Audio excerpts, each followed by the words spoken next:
그 원형 경기장에 운집한 수많은 군중들은 잔혹한 기대감과 흥분으로 들끓고 있었습니다. 그들은 한 노인의 처형을 구경하기 위해 모여 있었습니다. 쇠사슬에 묶여 등장한 사람은 바로 서머나 교회의 주교인 폴리캅이었습니다. 그의 죄목은 단 하나였습니다. 살인도 아니요, 도둑도 아니요, 도둑질도 아니요, 사기도 아니요. 그의 죄목은 하나, 그가 기독교인이었다라는 사실 하나가 전부였습니다. 며칠 전 폴리캅은 꿈속에서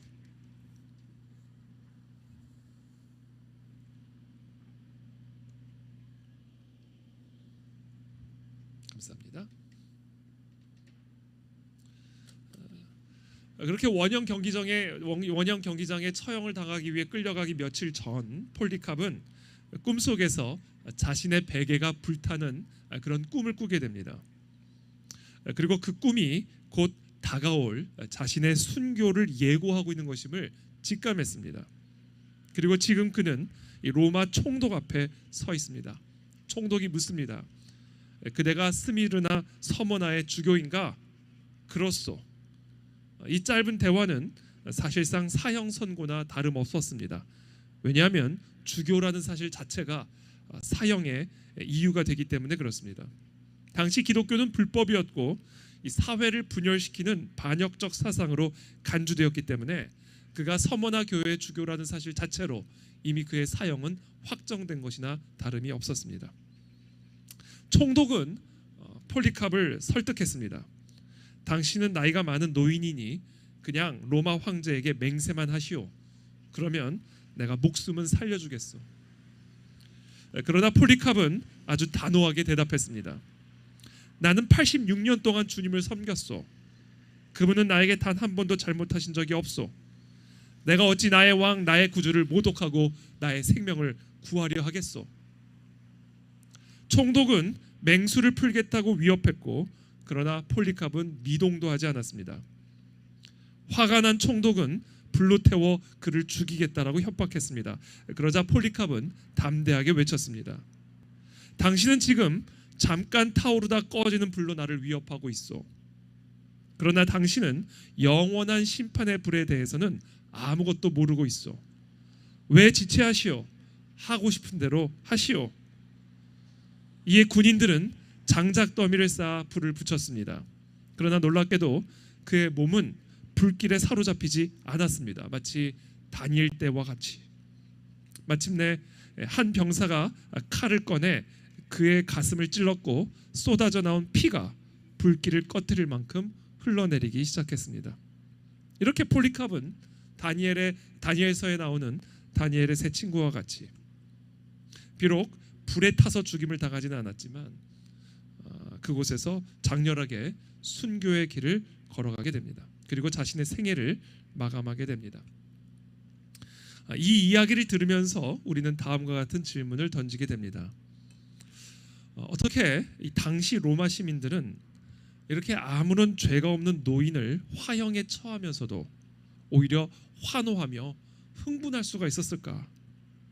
그와 같은 사리에 찬 흥분과 기대감은 도대체 무엇으로부터 나올 수 있었던 것일까?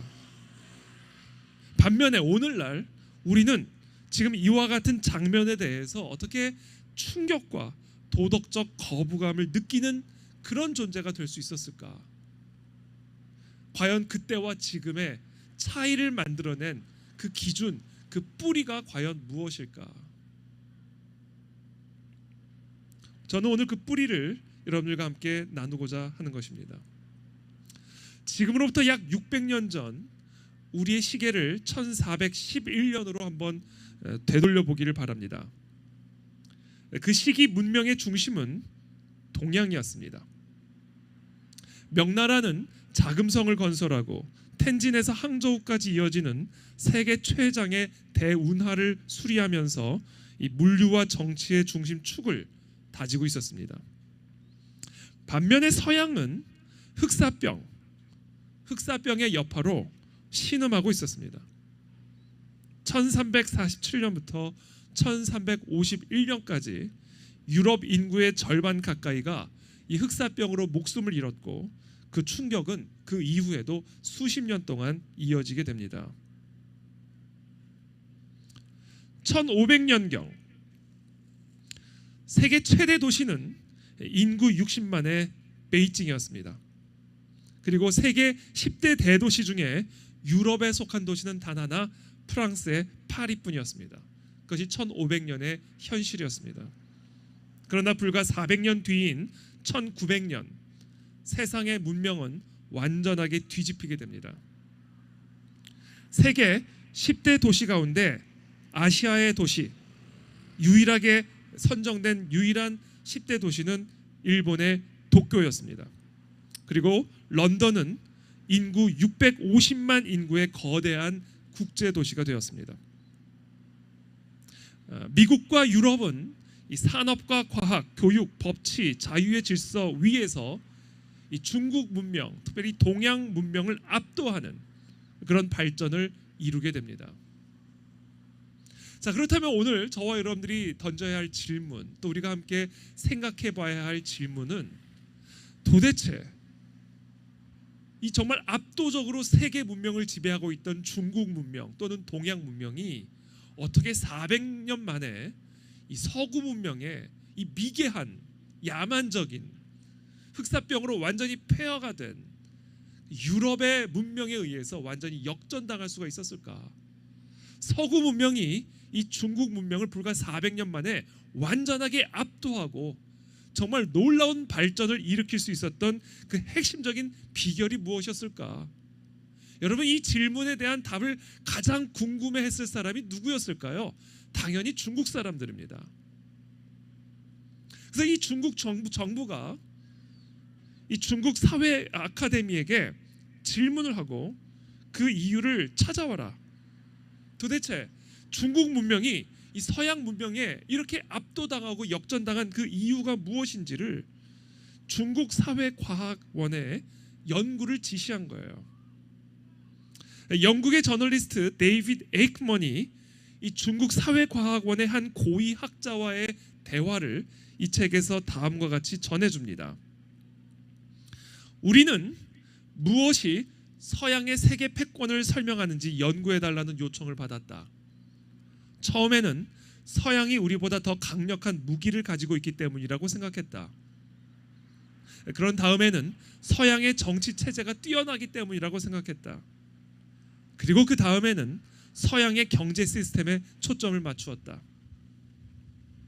하지만 우리는 서양 문화의 중심에 기독교가 있다라는 사실을 깨달았다. 그리고 그것이 바로 서양이 그리도 강력한 이유다. 사회적, 문화적 삶의 기독교적 윤리 기반이 자본주의의 출현과 그 후 민주정치로의 성공적 이행을 가능하게 했다.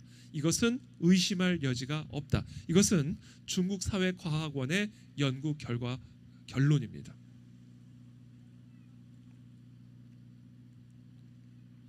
중국 사회과학원의 세계종교연구소 소장인 자오 신핑도 이렇게 말했습니다.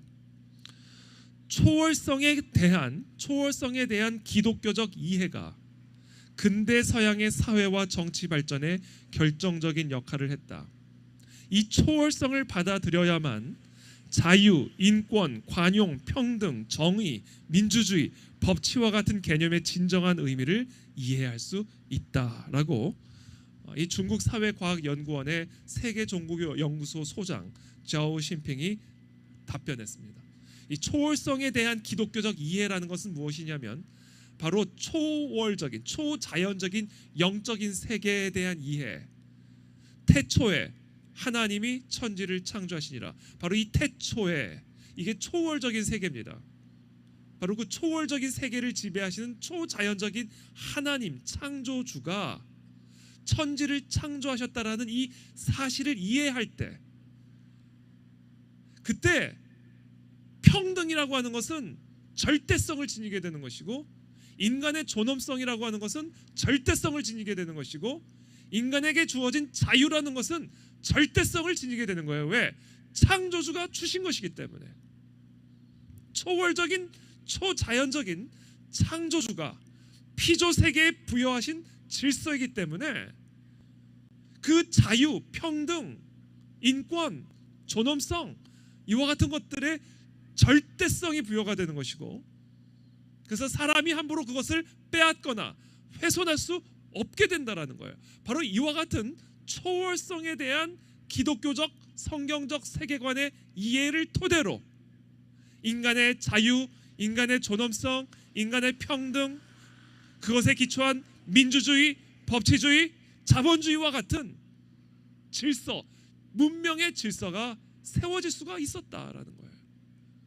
그러니까 겉으로 보면 그냥 민주주의고, 그냥 자본주의고, 그냥 자유고, 그냥 평등이지만 그 뿌리를 보니까 그 뿌리가 바로 창조주 여호와 하나님에 대한 이해와 믿음, 즉 성경적 세계관에 뿌리를 두고 있었다라는 거예요. 이것이 서구 문명이 동양 문명을 불과 400년 만에 완전하게 압도하여 인류 문명의 질서를 이끄는 세계 문명이 될 수 있었던 이유다라고 이야기를 합니다. 우리가 서구 문명이라고 말을 하지만 사실상 서구 문명은 인류 문명입니다.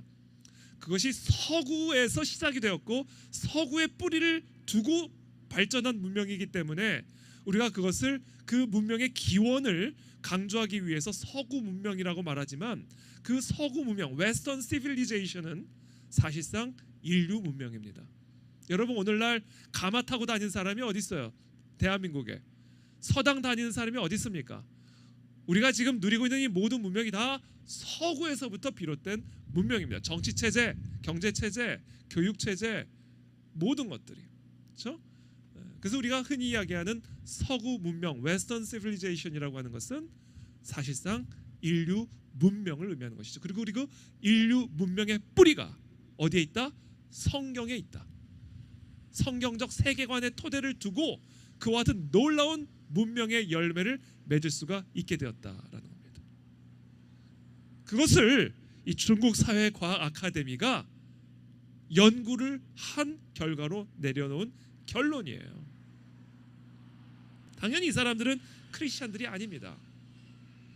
바로 이와 같은 정말 이 성경적 세계관에 뿌리를 둔 인류 문명, 그리고 그 문명이 바로 놀라운 문명의 꽃을 피우게 되었다라고 하는 이 진리가 사실 이 미국 독립선언문에 고스란히 잘 담겨져 있습니다. 영어로 적어놨지만 제가 한국말로 읽어드리겠습니다. 우리는 다음의 진리를 자명한 것으로 여긴다. 여기서 말하는 자명한 것이다 라는 것은 사실상 신학적인 용어를 차용해 온 겁니다. 자명한 진리라는 것은 스스로 존재하는 진리라는 이야기예요. 이것이 스스로 존재하는 진리, 누군가 입증할 필요가 없는, 누군가가 함부로 훼손할 수도 없는 스스로 존재하는 진리인 이유는 스스로 존재하는 하나님이 정하신 질서이기 때문에 그런 거예요. 그와 같은 신학적 용어를 이 미국 건국의 아버지들이 미국의 독립선언문에 차용을 한 겁니다. 우리는 다음의 진리를 자명한 것, 스스로 존재하는 진리로 여긴다.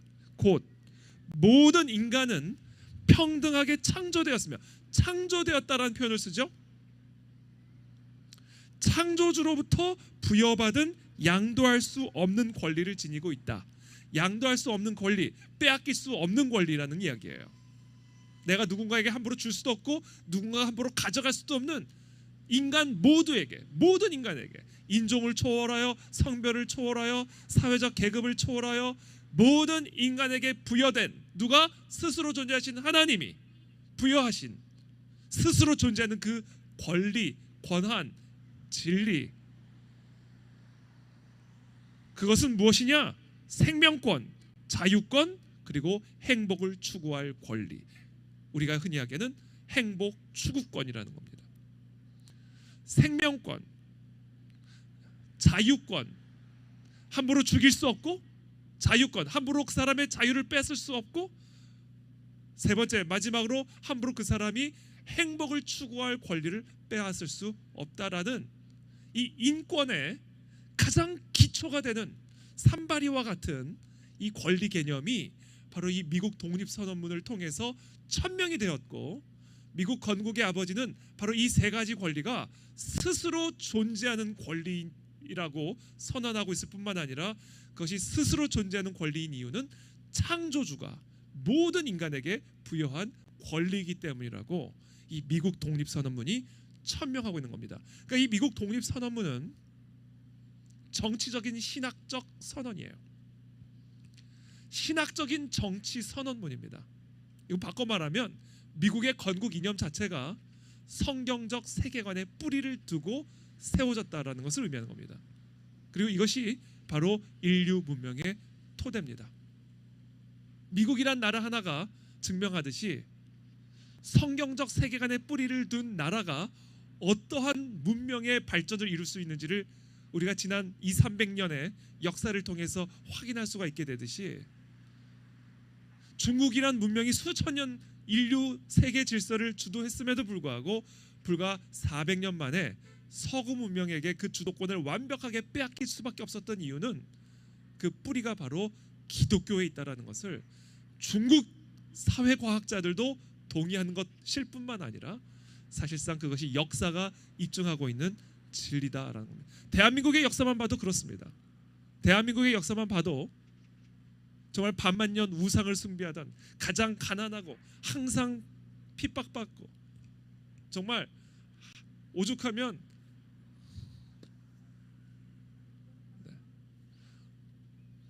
우리나라 사람들은 새가 운다고 그러잖아요.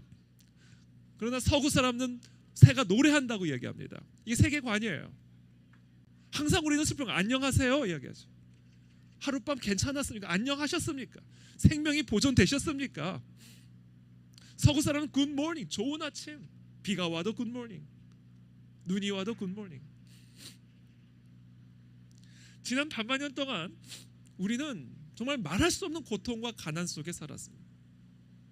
지금 우리나라 우리 민족의 역사 가운데 지난 7~80년이 지난 반만년의 역사하고는 비교할 수 없는 영광과 번영과 정말 평화를 누리고 있는 것이죠. 자, 그렇다면 지난 80년과 그 이전의 반만년의 역사를 구분지어주는 그 분별의 기준이 뭘까요? 하나입니다. 기독교입니다. 기독교. 우리의 뿌리가 대체된 거예요. 이승만이라는 기독 입국론을 주장했던 그리스도인 기도로 시작한 우리나라의 재헌 국회를 통해 대한민국의 뿌리가 갈리는 역사가 1948년 8월 15일 이승만 대통령을 통해 이 땅에 뿌리를 내리게 된 겁니다. 지금 그것을 다시 뿌리 뽑고자 하는 이 더러운 악령의 역사가 지난 80년간 사실 공존하고 있었던 겁니다.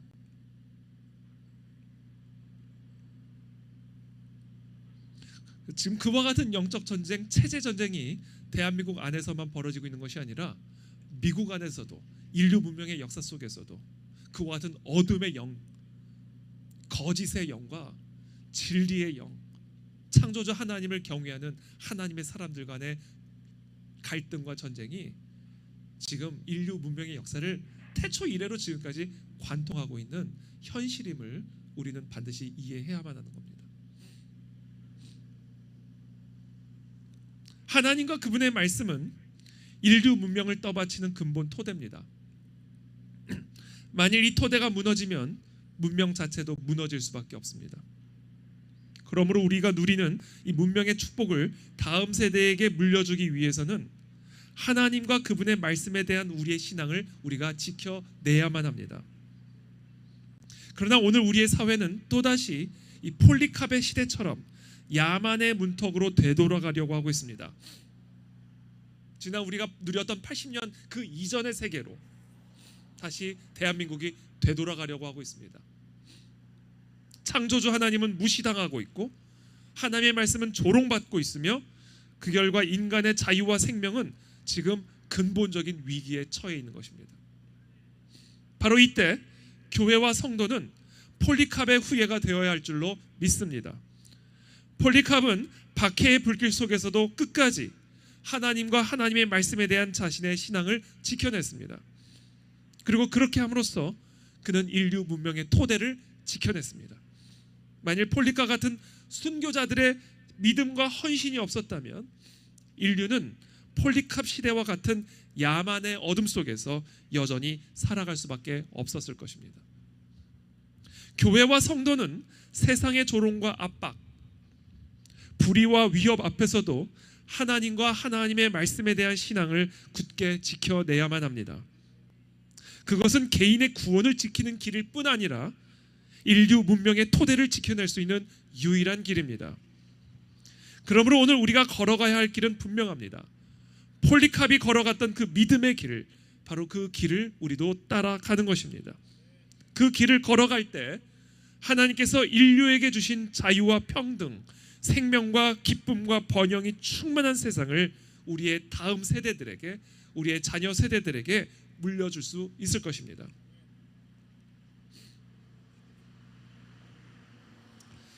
자, 기독교 이전 세계.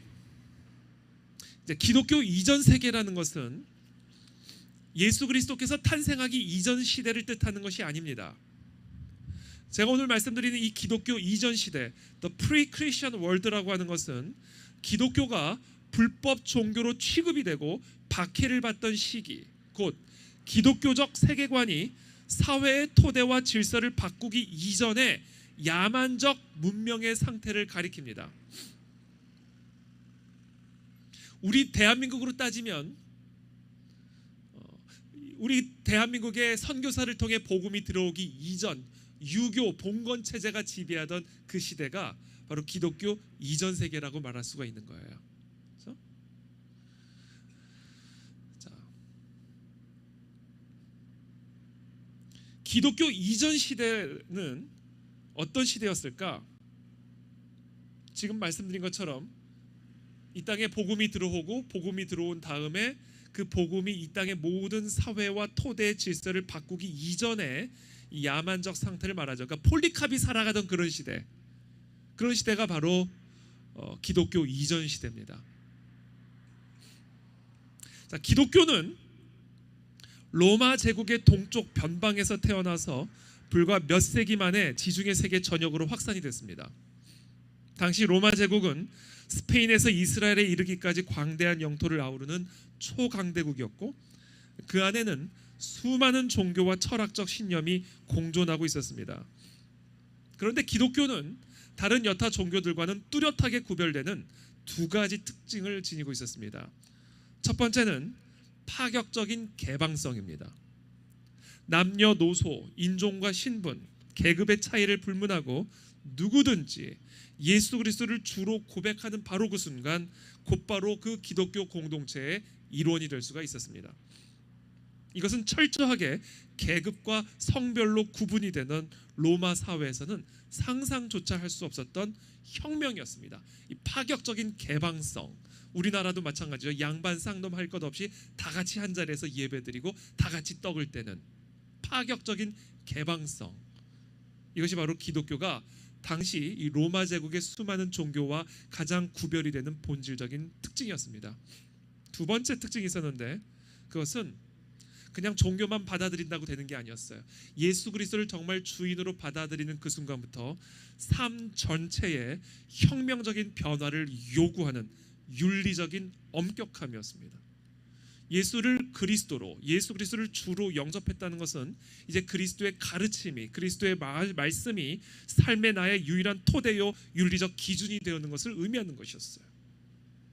그렇기 때문에 기독교는 단순한 제의적 행위나 철학적 사유가 아니었어요.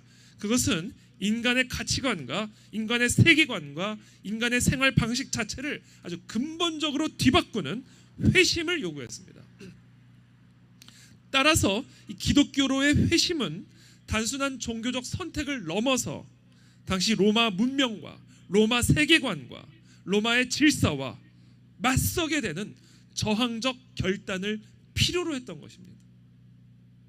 제가 한번 중국에 가서 중국 사람들 세례를 베풀고 오셨던 목사님 간증을 제가 한 20년 전에 들은 일이 있는데 20년 전만 해도 아주 지금도 마찬가지입니다만 아주 삼엄한 종교의 자유가 철저하게 제한되었던 그런 시기였는데 이 중국 사람들에게 이제 복음을 전하고 세례를 베풀기 위해서 이제 산속 깊은 곳에 들어간 거예요.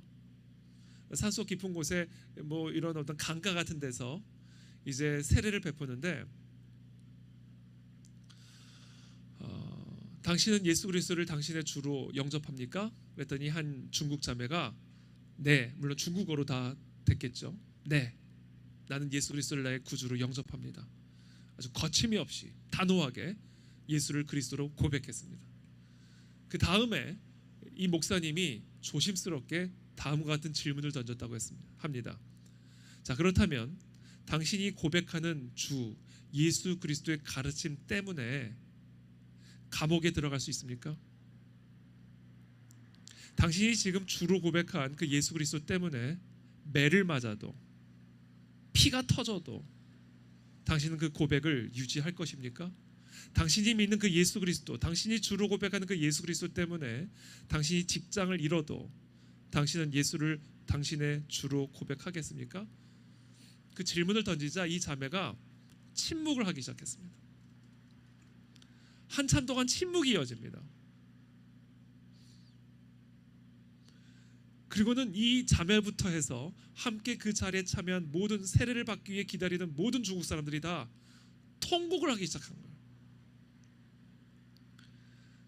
그러는 한참을 다 같이 울고는 정말 나지막한 소리로 이 자매가 결국 대답합니다. 네. 그리고는 세례가 이루어지게 되었습니다. 여러분, 중국 사람들에게, 북한 사람들에게 예수를 그리스도로 고백하는, 예수는 그리스도입니다라는 고백은요, 우리의 고백과는 질적으로 다릅니다. 로마 제국 안에서 로마를 신으로 황제로 숭배를 요구하고 그것이 정치적인 충성으로 동일시되어지던 그런 사회 속에서 로마 황제가 신이 아닌 예수만이 그리스도요 하나님의 아들이라고 고백하고 믿는 그 신념은 단순한 종교적 이단을 넘어선 정치적 반역인 겁니다. 자, 그런 속에서 예수를 그리스도로 고백하며 그리스도의 가르침만을 나의 유일한 삶의 토대로 삼는 이 초대교회 로마 제국에 살던 그리스도인들의 결단은 이거는 질적으로 지금 우리가 믿는 믿음하고는 질적으로 다른 거예요. 바로 그게 기독교였다라는 겁니다. 그리고 그것이 기독교였기 때문에 그 기독교가 결국은 로마 제국의 뿌리를 갈아버릴 수가 있었다라는 거예요.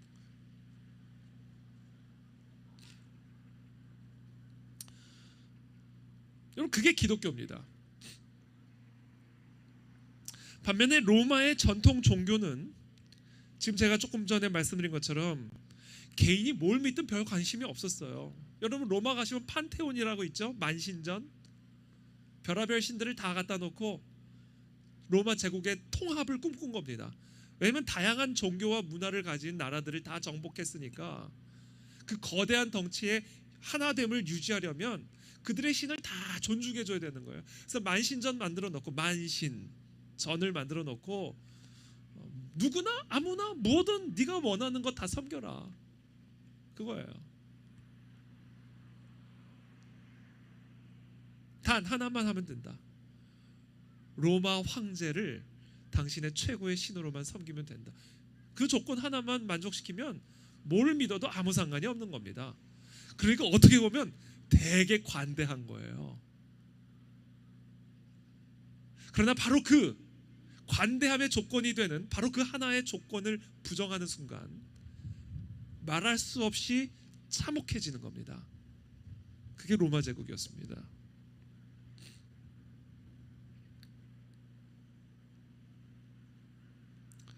또한 로마는 말할 수 없이 타락한, 윤리 도덕적으로 말할 수 없이 타락한 문명이었어요. 로마에서 자유라고 하는 것은 일부 부유하고 권력이 있는 계층에게만 주어진 특권이었습니다. 그리고 그 자유라고 하는 것은 일반적으로 자기 탐닉, 방종이었어요. 쾌락이었어요.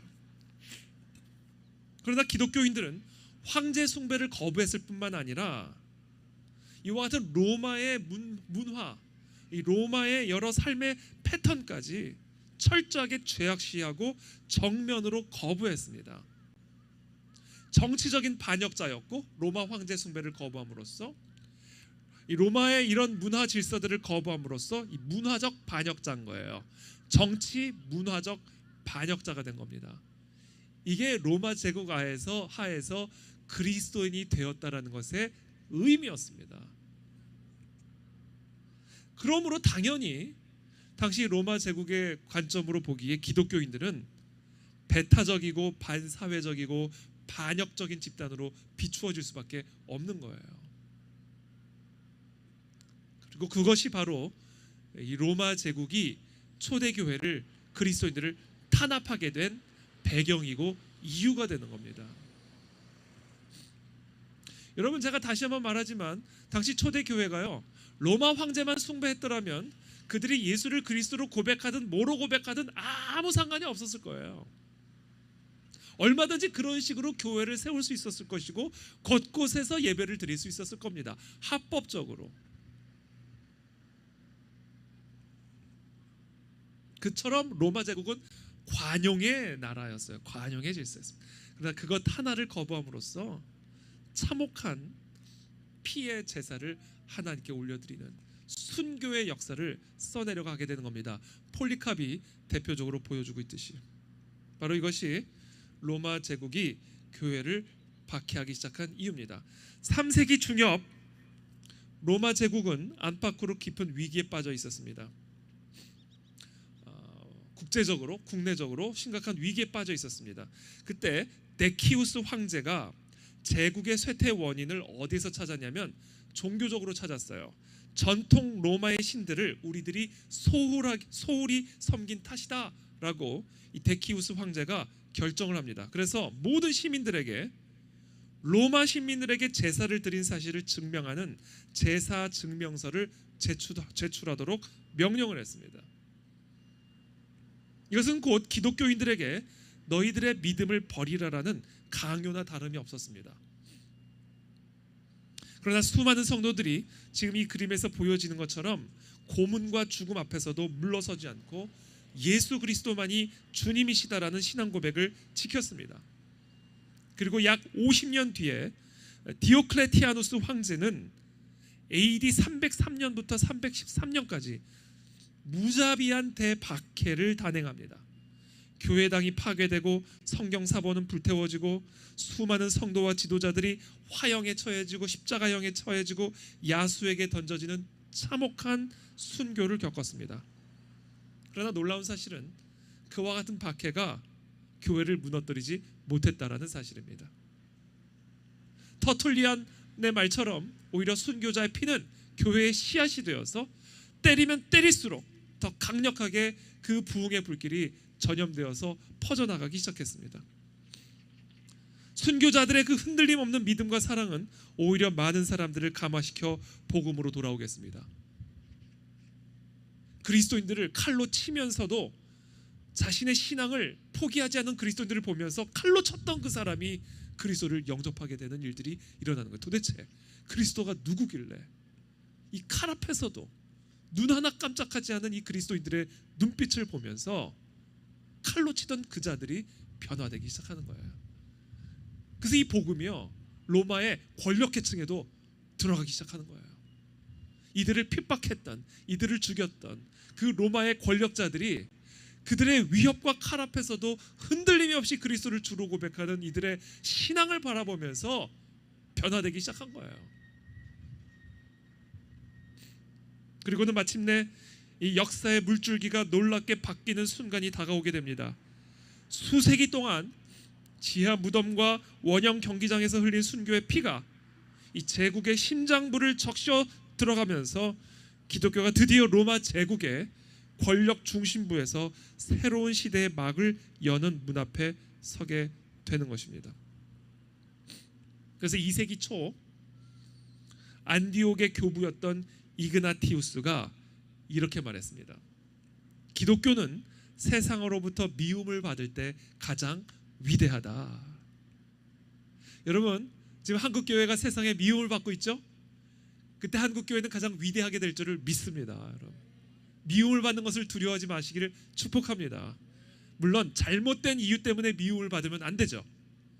올바른 이유 때문에, 하나님이 보시기에 합당한 이유 때문에 우리가 미움을 받으면 받을수록 하나님의 영광은 드러날 것이요, 우리 교회는 더 위대해지고 강력하게 될 줄을 믿습니다.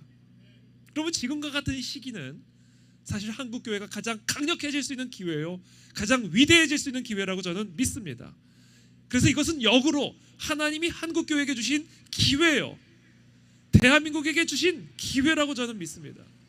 이때 우리 한국교회가 폴리캅의 후예가 되어서, 이그나티우스의 후예가 되어서, 수많은 초대교회 지도자들의 후예가 되어서 다시 한번 풍요와 번영 속에 죽어가던 한국교회를 되살리고 진정한 순교자적 영성을 가지고 그리스도의 진리로 이 세상의 질서와 흐름을 저항하는 참된 하나님의 제자요 군대로 일어나게 되기를 예수 그리스도의 이름으로 축복합니다.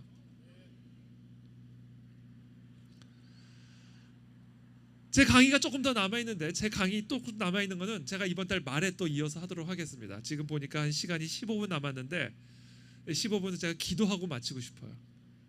오늘 우리에게 주신 이 강의, 또 오늘 우리 안희환 목사님 통해서 주신 이 말씀들을 우리가 마음에 품고, 하나님, 우리의 목자 되신 주님,